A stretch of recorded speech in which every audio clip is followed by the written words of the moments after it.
కాంగ్రెస్ ప్రభుత్వం పరిపాలనపై BRS party Medak జిల్లా అధ్యక్షురాలు పద్మా దేవేందర్ రెడ్డి విమర్శలు గుప్పించారు. కాంగ్రెస్ పార్టీ అంటే మోసానికి నిదర్శనమని ఎద్దేవా చేశారు. అకాల వర్షాలు పడుతున్నా రైతులను పట్టించుకునే నాథుడే లేరన్నారు. తడిసిన ధాన్యాన్ని తొందరగా కొనుగోలు చేయాలన్నారు. ఇప్పటి వరకు కొనుగోలు కేంద్రాలలో 50% మాత్రమే కొనుగోలు చేశారన్నారు. వానాకాలం పంట వేసుకునే సమయం ఆసన్నమైందని, ఇప్పటి వరకు రైతు బంధుకు దిక్కులేదని దుమ్మెత్తిపోశారు. 2 రోజుల్లో ధాన్యాన్ని తరలించే విధంగా ప్రభుత్వం చర్యలు తీసుకోవాలని ఆమె డిమాండ్ చేశారు. పంట ఆగమైంది, రోడ్ల మీద కళ్ళాలలో ఇంకా పండుంది.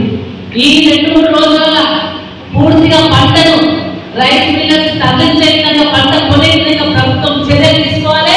లేకపోతే పెద్ద ఎత్తున ధర్నా కార్యక్రమాలు నిర్వహిస్తామని కూడా రైతుల పక్షాన నిలబడి ధర్నా కార్యక్రమం నిర్వహిస్తామని కూడా ఈ సందర్భంగా హెచ్చరిక చేస్తా ఉన్నాం.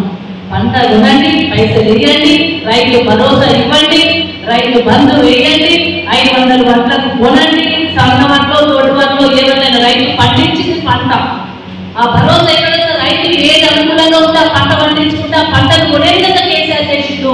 మీరు కూడా అదే విధానంలో రైతు పండించిన పంటను కొనాలి తప్ప రైతు 2 పండిస్తే 10 పండిస్తాను